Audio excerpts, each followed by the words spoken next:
Welcome to another birthday special with another very loyal, supportive patron of ours, Matthew North. Matthew, lovely to see you. Is it your birthday today? It's not today. My birthday was on the 6th of September, so I share my birthday with such great people as Roger Waters and your friend of mine, Mr. Steve Blacknell. Oh, right. Oh, he'd knock your block off himself. Steve knocked your block off Blacknell. To give you his full name. Oh, how splendid. Good for you. We actually both had fairly significant birthdays. I think he was 70 and I'm 50. Right, right. Good work. Very good work. You're a mere child compared to Steve. What did you do on the day? Well, on the actual day, a couple of days before, I did 3 days of going to gigs. So I went to the fine town of Aylesbury, which I'd never been to before. And on the Friday, it was prog rock with Big Big Train. Saturday, it was pure pop, where I saw Tom Bailey's band doing Thompson Twins music. Oh, right, Tom Bailey. Yep, supported by Blancmange, which was I thought he lived in New Zealand. He does. I think he sort of spends half the year there and then half the year in the UK. But God, Thompson Twins supported by Blancmange. We really have gone through a wormhole in time. Yeah, Brilliant. Well, he started playing live again for the first time in 26 years in 2014. And he did this like small warm-up club gig in Reading, which was absolutely fantastic. Yeah. And I think I've seen him about 12, 13 times since. And it's always a great show. And there was like a fans meet up at the in the afternoon at the theatre, which was really good. I've got fond memories of them from our days at Smash Hits. They're great singles, weren't they? Thompson Twins? They were great singles. They made great albums. I mean, they are one of my favourite bands, even though most people that know me as a bit of a jazz head and a prog head, but I like pop music too. Yeah. Anyway, so you said you went to 3 gigs? Yeah, the third gig, I went to see Phil Beer, he of Show of Hands, playing a local gig up in Topsham on Sunday night, which was fantastic as well. Fantastic. Very good. But then on the actual birthday itself, I just had a small meal, me, my mum, and 4 close friends, and it was marvellous. Brilliant. Well, we should transport you back, traditionally, to the first piece of record-playing equipment you can remember in the home where you grew up. Not only can I remember it, I can show you a photograph of it. I was going to say, show you it. And it's this. No, I was going to bring it down, but it was a little bit bulky. I didn't fit it in my car. But it's this. It's a Ferguson unit audio radiogram. Now, my parents bought this in 1972, and it sat in the living room. And if I show you this photo, you can see the amplifier part of it, which was kind of a standard unit Ferguson used to put in all sorts of equipment. And you definitely recognise the turntable because it's a good old Garrard SP25. And so my parents had this radiogram. And then my dad eventually upgraded his system to a Pioneer tuner amp and turntable, which I still have as well.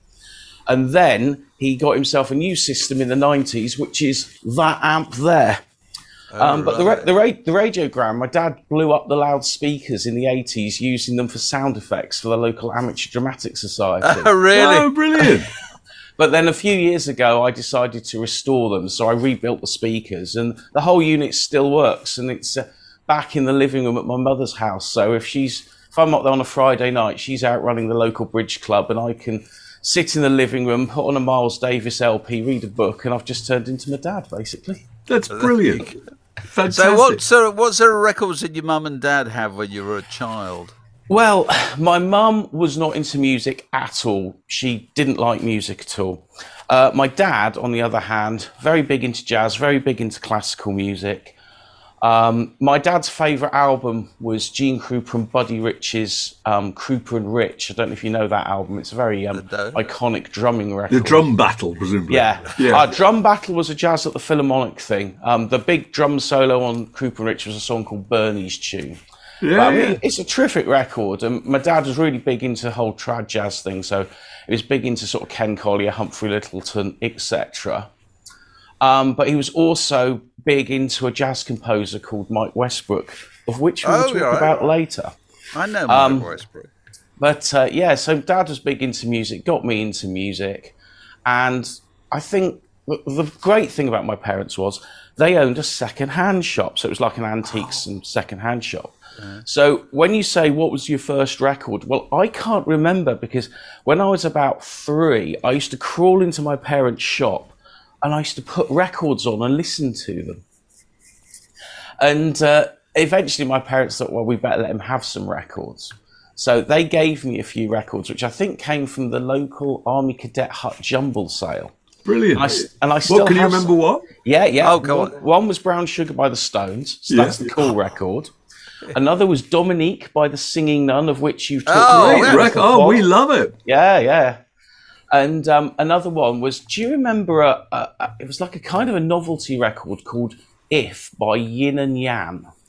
I don't remember that. And on the B-side was a song called Butch Soap. And I probably played that record more than anything when I was about 4 or 5. Wow. It's a very odd thing.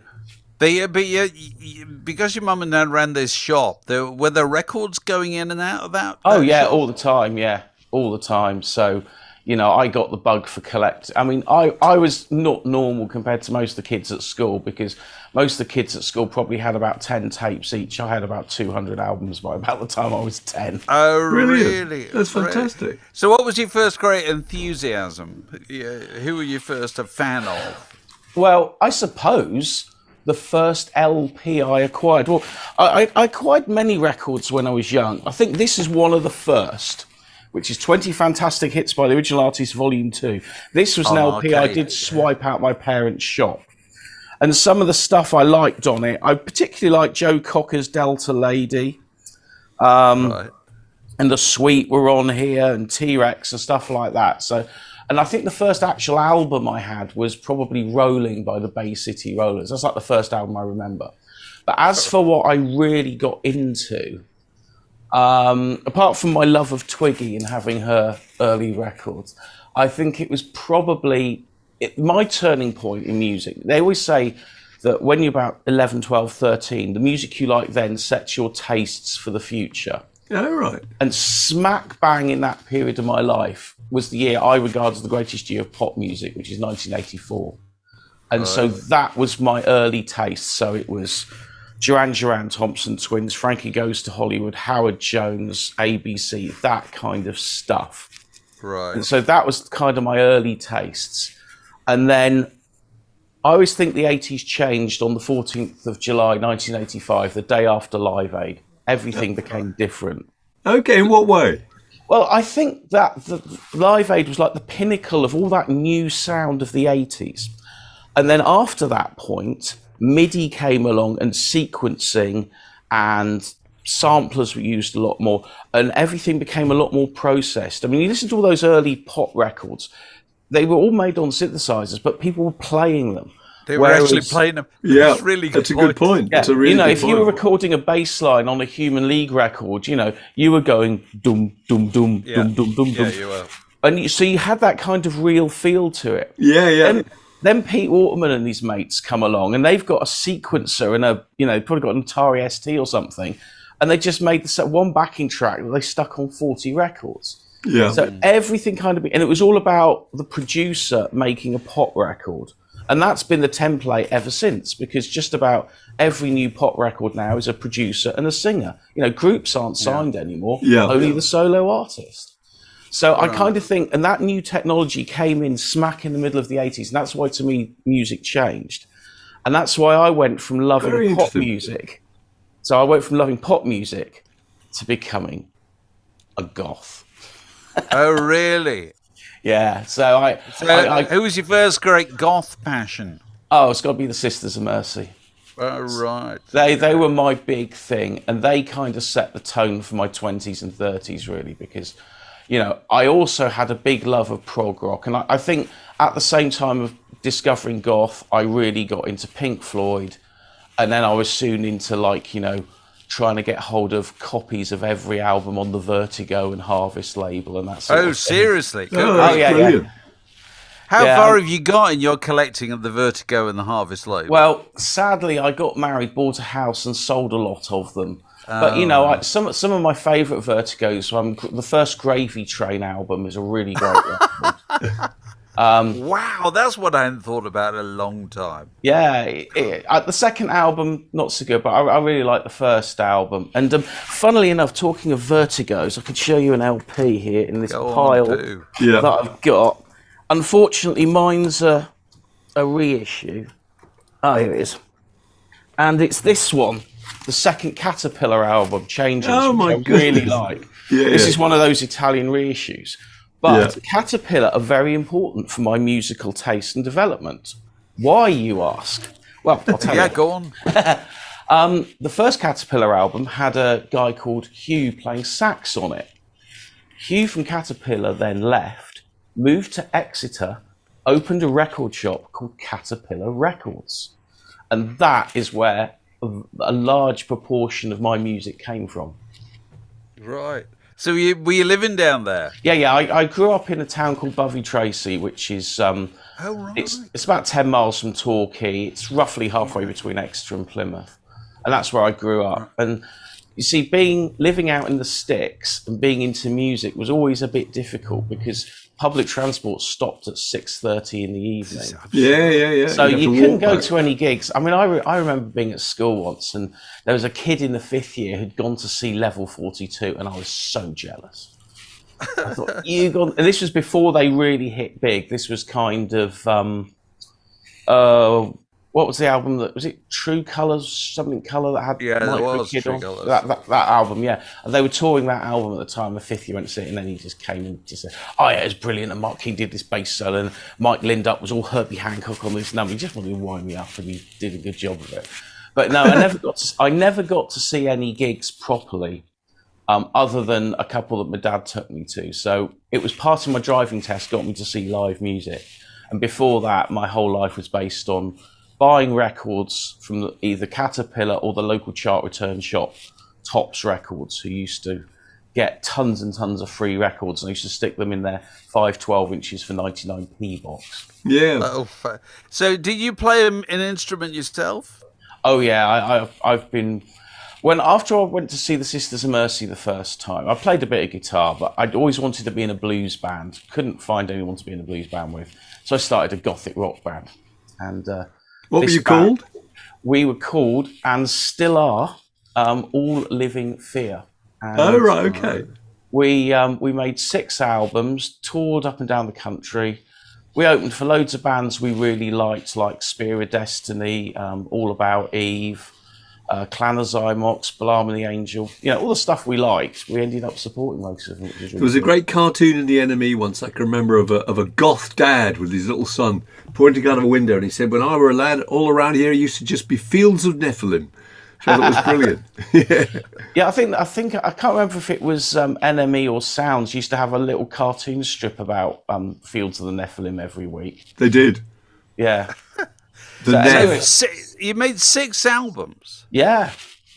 Right. Yeah, we in fact the last proper one we did, which I'm very proud of, which we made for our 15th anniversary, this one, 15 years after. We actually got some really good people on here. Julianne Reagan from All About Eve sang on a song. Arthur Brown, who's one of my closest friends, sang on a song. We had Bronski Beat do a remix of one of our songs. That's so fantastic. Kind of everything, goth, 80s pop and prog, the 3 things that built me, all made it onto this CD. So I'm really, really proud of doing that. Brilliant. So the band is still going.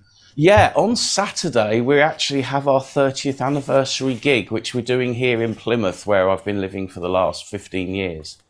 And we've got... Sorry. 30th anniversary, that's amazing. It is amazing. Fantastic. And we've got the same 3 people that were in the band in 1994. So, yeah, it's all... And the same audience, probably. Probably. Yes. So what else have you got there to show us? I've got tons of stuff to show you. Where do I begin? Let's look at this pile of stuff here. So I mentioned Mike Westbrook. Now, when you were talking about Neon Records last week or the week before on the pod, you missed Mike Westbrook Metropolis. Oh, was there one? That was one of the RCA's Neon. Yeah, RCA Neon. And also, there's my copy of Centipede's Soptober Energy. Signed by Keith Tippett himself. There you wonderful. go. Yeah. We were discussing this, weren't we? Why were they called Centipede? Because they had 50+ members. That's right. Or was it exactly 50 members? I think it was. I think Keith did have it pretty much spot on. And I Oh, what's his name? King Crimson guitar player, Toy's husband, Robert Fripp. Robert Fripp. Yeah, he produced this album. And it's like 3 sides of this are quite hard listen. One side of it is absolutely brilliant. So it's a great record. But that's brilliant. This album, Metropolis by Mike Westbrook, was one of my dad's favourite albums. And I have my dad's own copy here. Now, you will note it has some scribbling on here because I once got Mike Westbrook to sign it. Because after my dad died, I couldn't listen to jazz.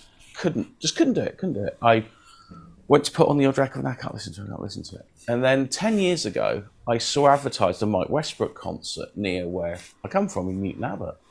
And I thought, that's weird. Why is Mike Westbrook, like the greatest jazz composer left in Britain, why is he playing in Newton Abbot? And then I found out he lives very nearby. He comes from He was born in Torquay, born in High Wycombe, grew up in Torquay, moved to Plymouth, started a band in Plymouth, went to London.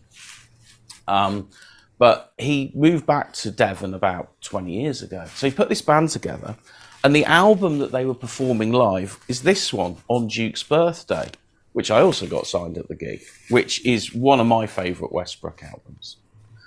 And I spoke to him at the gig, because my day job is I work in television. And I said to him, look, I looked at your YouTube channel, you ain't got many videos on there. Can I come and film some of your gigs? And he said, yeah, sure. So I started filming his gigs. I then gave him a CD one day of my other band, which was a prog band called Secrets for September. I said, have a listen to this, Mike. You might enjoy this, because him and Kate always like to listen to a new album or a new CD over breakfast most days. And next thing I know, he asked me to join the band. And so, my goodness, that's amazing. And so this year in February, let me find it. This happened.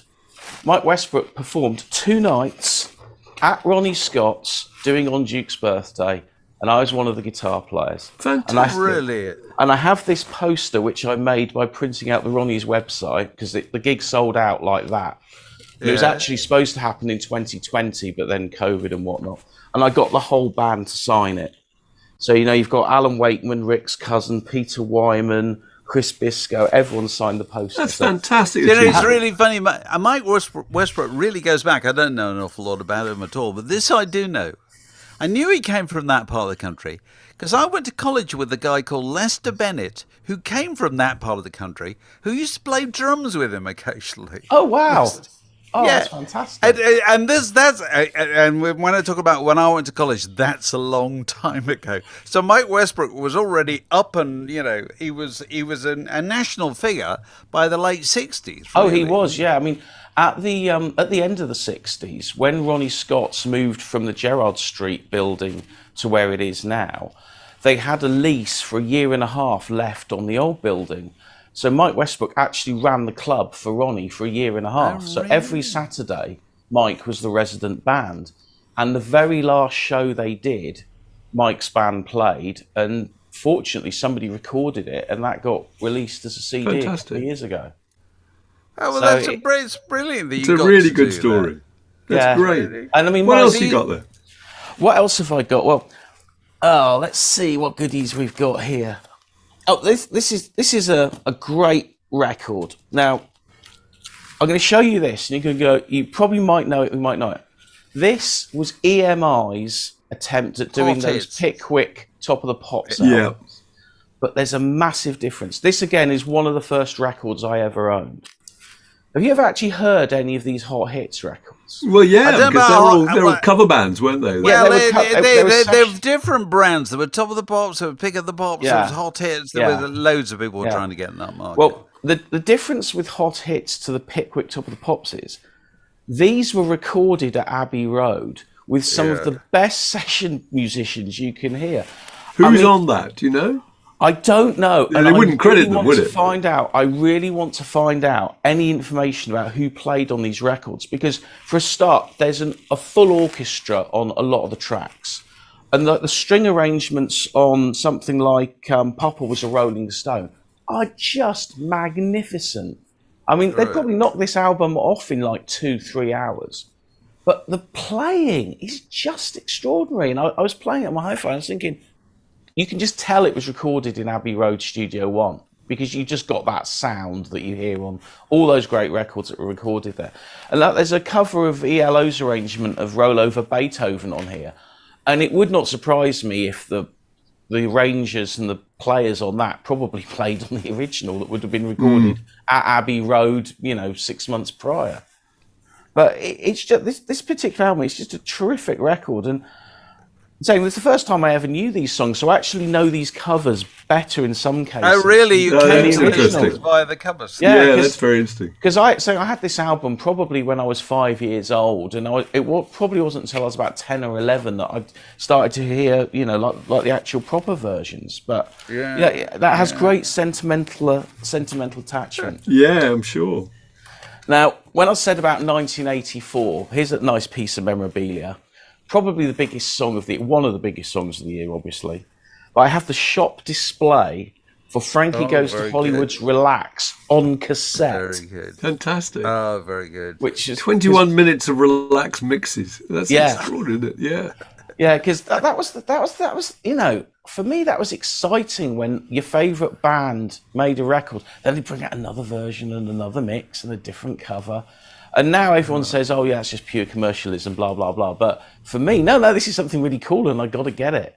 And I managed to get the Relax tape, but it took me 2 years trying to find the Two Tribes cassette because it just sold out everywhere. And I eventually found a second-hand one in Caterpillar in Exeter. So what do you think of the second Frankie album when it came out? Did you share the sense of national disappointment? Well, I kind of did. I think the biggest mistake they did was they put Rage Hard Out as the initial single when they should have put out Warriors of the Wasteland.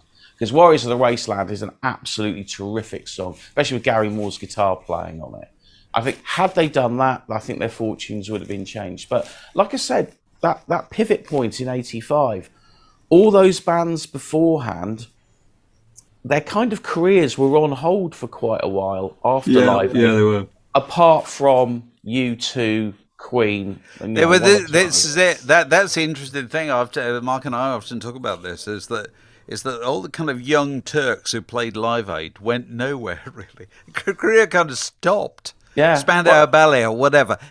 Whereas it was the Who and it was the Queen and it was the big rock bands who could play in America that benefited. They certainly did. And I think that came even more evident. I mean, I know Pete Townsend's quoted that when they did the second concert in 2005, Live 8, he said that was the show where the old bands showed the new bands how to do it. And that was so evident. When you had like The Who, Pink Floyd and Paul McCartney at the end, who were all just... But it's also the idea, I mean, because when Paul McCartney came on at Live Aid, you thought, wow, Paul McCartney, he's still with us. Yeah. He was 43. I know. It's incredible, isn't it? It's like they were just getting ready to start again, that generation. Yeah, I mean, it is the weird thing, isn't it, that when Paul McCartney played Live Aid, it was only 15 years after the Beatles officially ended. Yeah, but it seemed like a long time. Yeah, and you think now, 15 years ago, 2007, you think, well, yes, when I made that CD, I think that was like about 2 years ago. Yeah. It's just. What else you got there? Oh well, this is a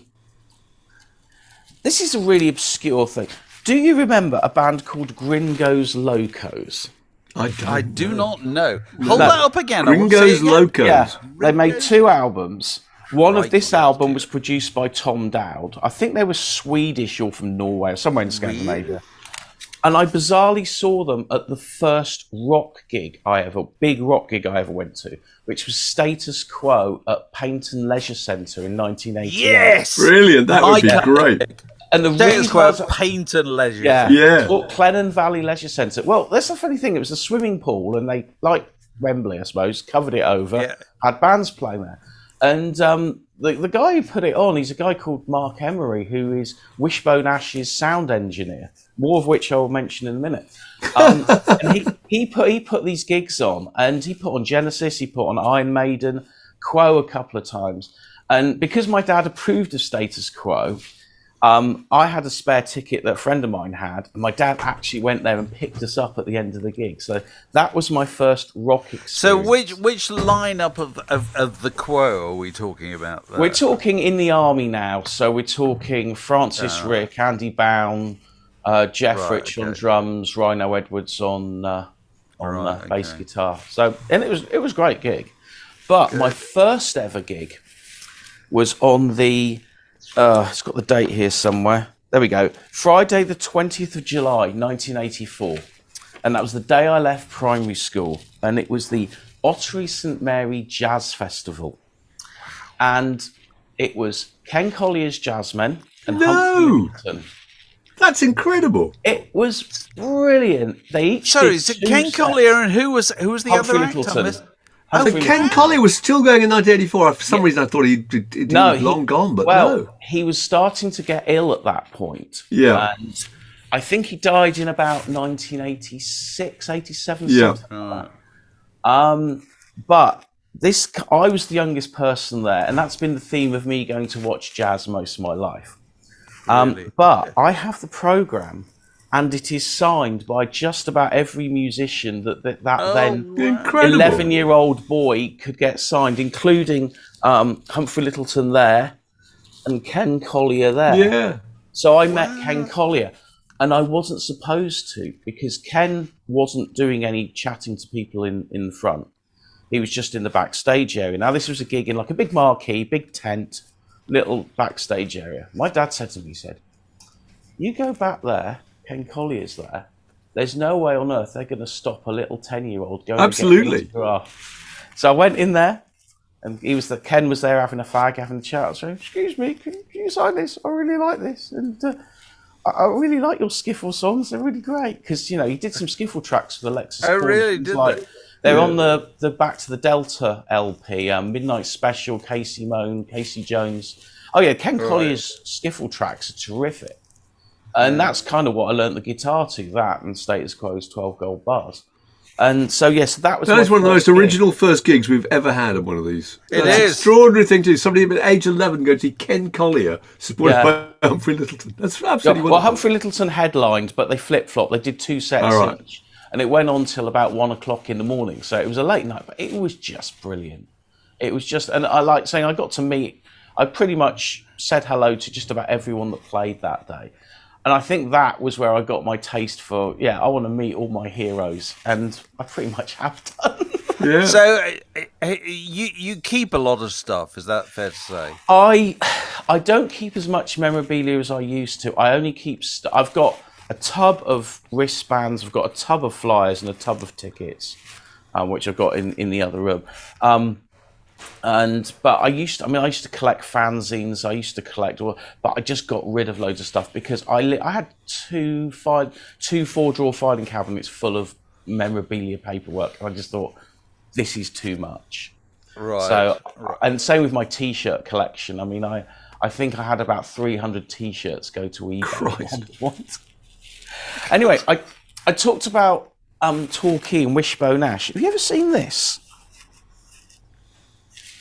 The Empty Vessels, My Son John.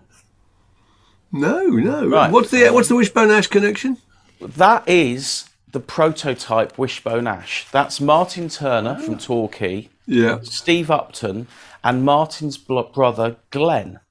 Now, there's two stories to this. The first one is, as a musician, Martin Turner was one of my inspirations because it's like, here's someone born in Torquay, became a massive rock star. And I thought, yeah, I'd be up for that.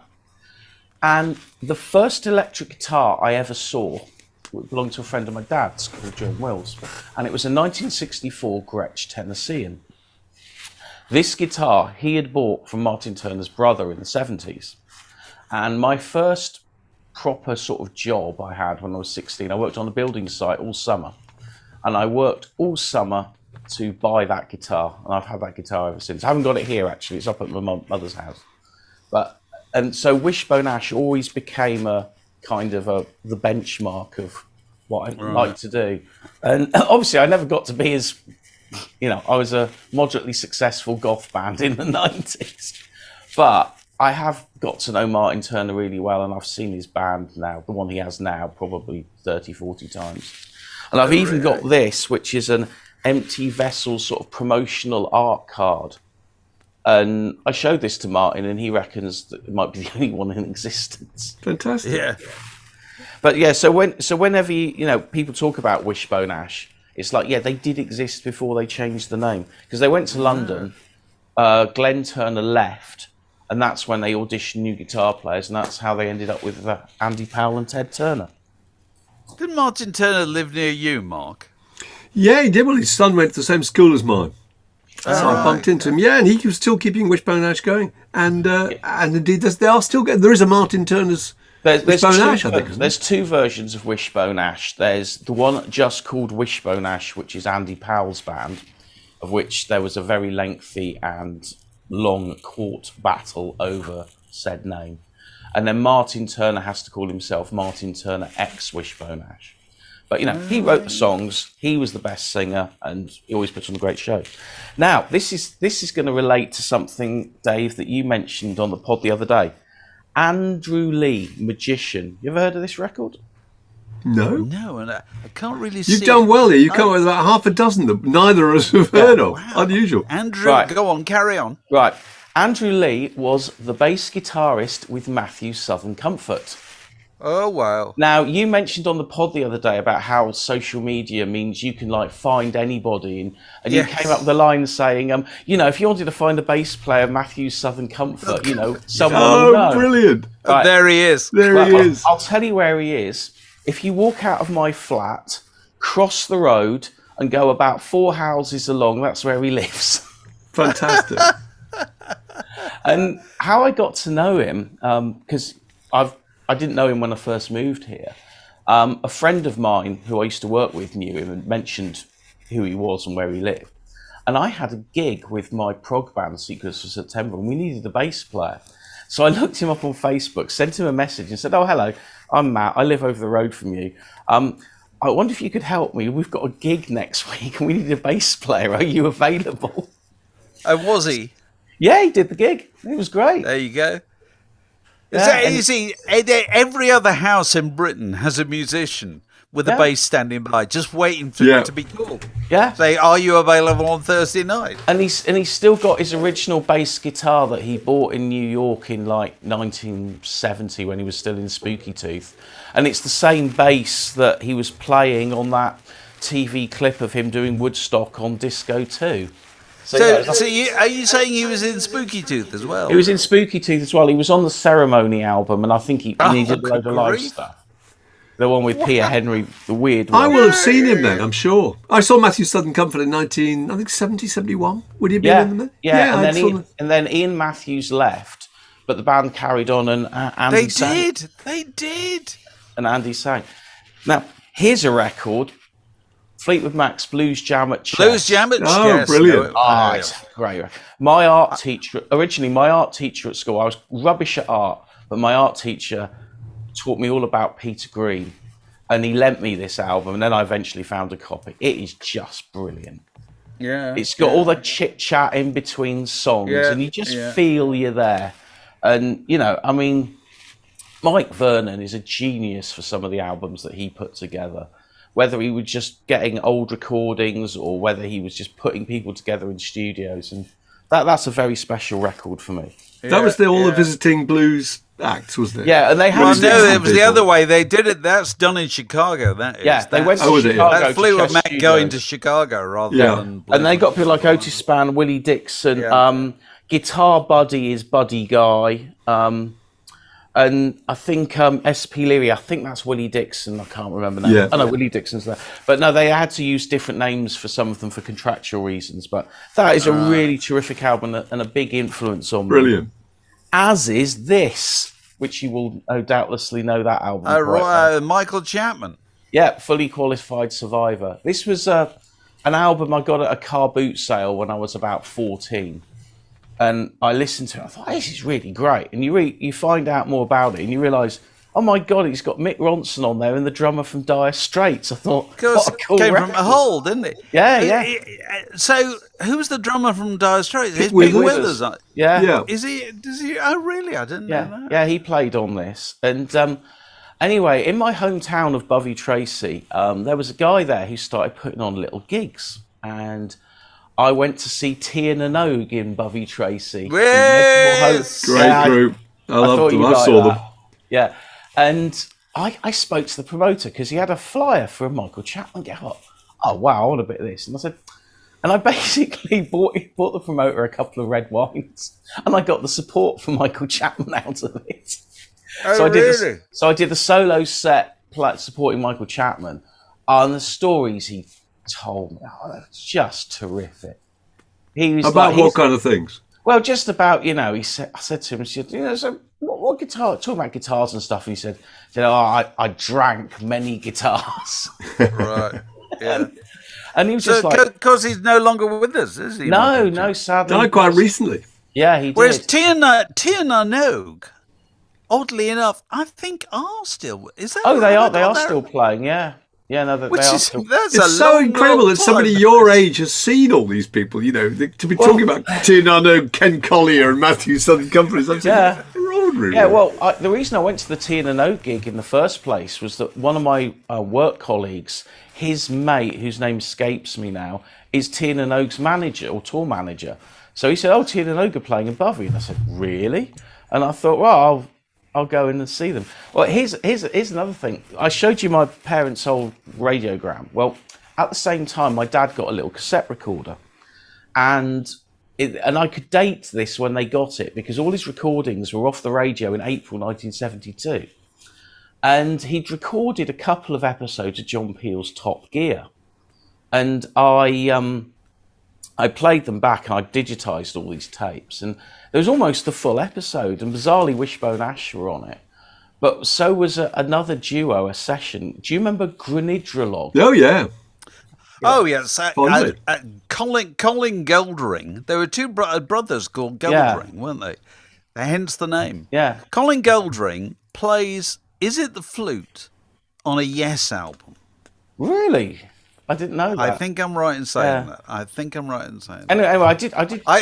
Glorious era of the duos. Fantastic. People like Medicine Head. I loved all those groups.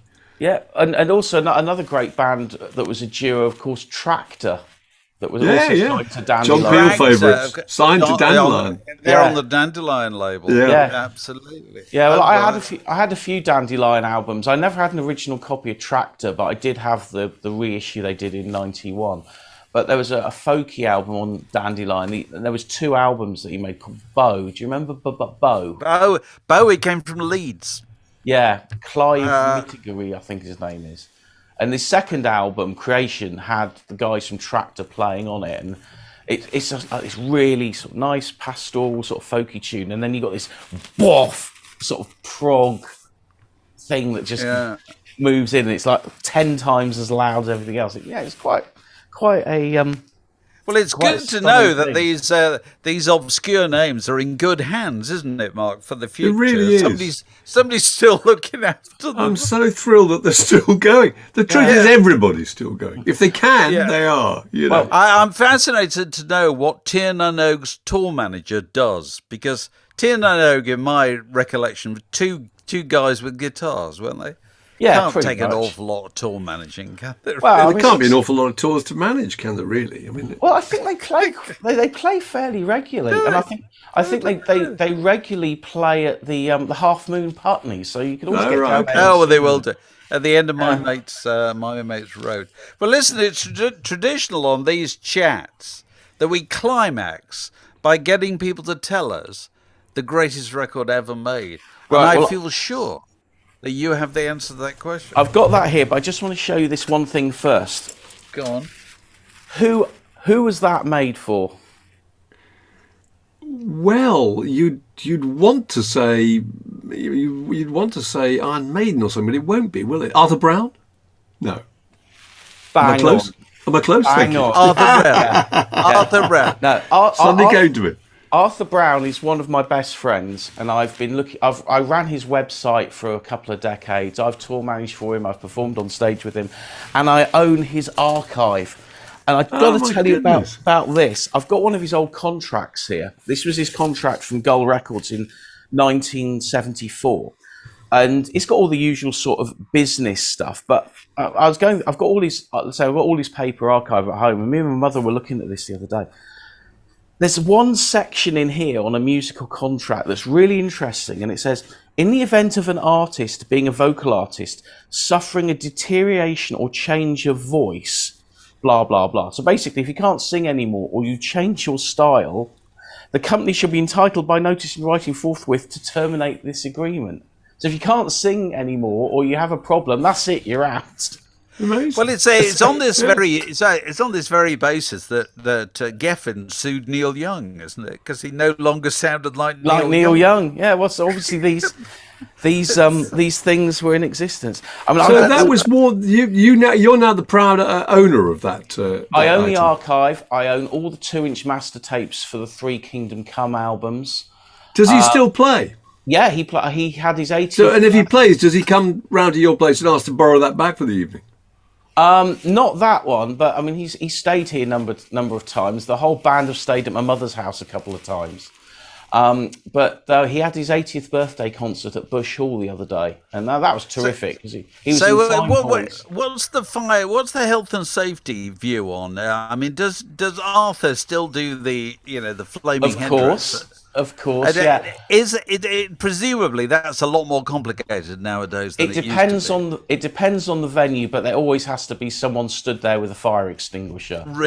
Yeah, but he still uses real flames. He doesn't have to have a kind of digital ring of fairy lights or something. No, it's the proper real flame. thing. It's the real thing. He has had a new fire helmet made fairly recently where it's got a bit more padding and insulation, and it's a little bit taller, so the flames were a little bit higher above his head. Yeah. He has had the odd accident now and again, but not many. But no, yes, that's a part of his act, and that's what I was going to say. So literally, since whenever Fire came out, 67, 68, whatever it was, literally every gig he has played, he's done that.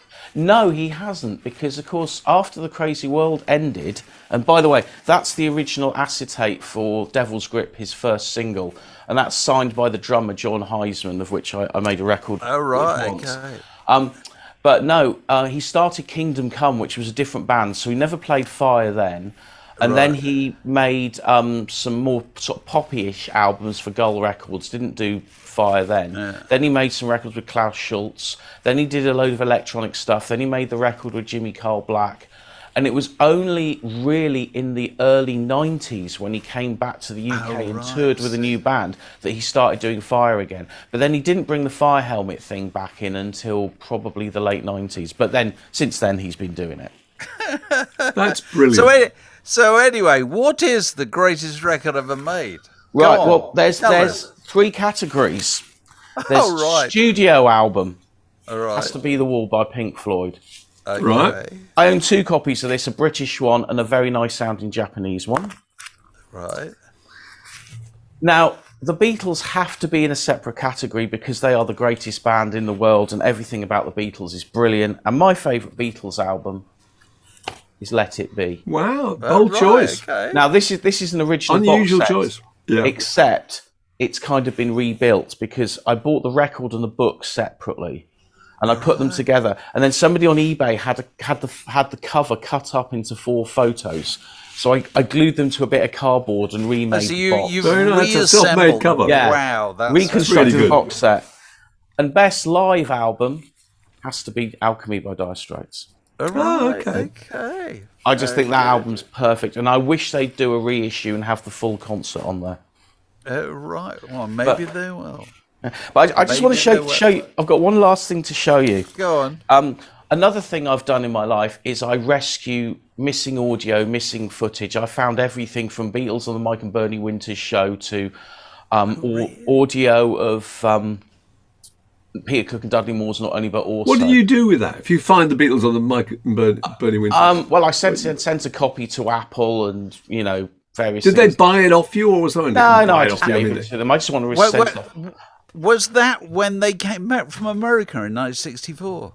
Is Yeah. that what the one? It was the Hard Mike Day's and Bernie- Night era. It was Mike and Bernie Winters show, yeah. It was There just before. I'd say it was when they came back, because it opens with the sketch where Michael and Bernie Winters play customs men, welcoming them back to the UK. Wow. This recording didn't have that. It just had the music. right. So it had like If I the same show. Fell, Things We Said Today. Oh, really? Must stuff be like that. slightly later. Okay, carry on. Anyway, so I've located loads of stuff, and one of the things I did, I got involved with some ex-BBC people finding stuff, and I inherited the quarter-inch tape collection of somebody you two would have known, the great sound supervisor, Adrian Bishop Laggett. Oh, right. I didn't know him, actually. Well, he did loads of light end stuff for the Beeb, and he okay. did lots of whistle tests and I stuff. know the name. Yeah. And here's a tape here. This is a whistle test tape from 1981, and it's got a little piece of paper with call times on here, and it says there, Annie Nightingale, call 1700, dressing room 1. It's got Nick Mason, call 7:30, dressing You room remember 3. the show, Dave? And in the middle, David Hepworth, 5:30, dressing room 2. Very good. Wow. Before my So time. who was on that show? That Does was it say? Eurythmics and John Cooper Clarke. Wow. And this tape, what he used to do, he used to record all the audio for the production department, because back then, and certainly in the 60s, you couldn't just go and watch a VT. So they'd have it on a quarter-inch, play it in the office, tick off what they liked, what they didn't like before they went into editing. And that is how I found Scott Walker's first solo TV performance in broadcast quality audio form, as well as the master audio of the first Scott Walker TV show, both of which do not exist. How do you find things? Well, I say these all came from Adrian Bishop Laggett's collection, Right, okay. and this guy from the BBC got in touch with him. I drove up to London, picked up the tapes, brought them back here, and I digitised all of them, and then sent them all off to the Beeb and various other places in high-res audio. I hope you got a thank you from the. You should. Selfless work. Well, when I found the Scott Walker tapes after Scott Walker died, because I'd offered them to like Six Music and they weren't interested, which I thought was weird. But I ended up on the Today programme talking about it, which was Oh, right. Oh, that's really bit impressive. of fun. Oh, that's good. Yeah, it is. So I'm so impressed by that.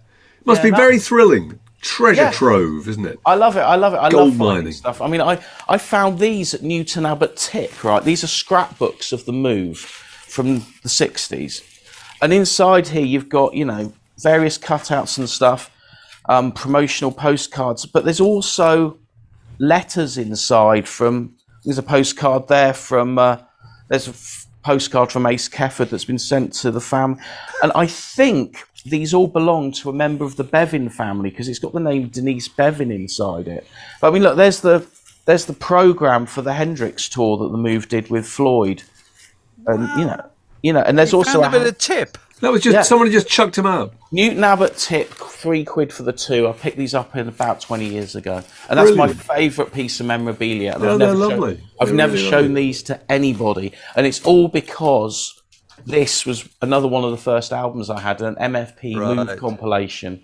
And it's got a song called Feel Too Good on there, which I just think it's just such a great song.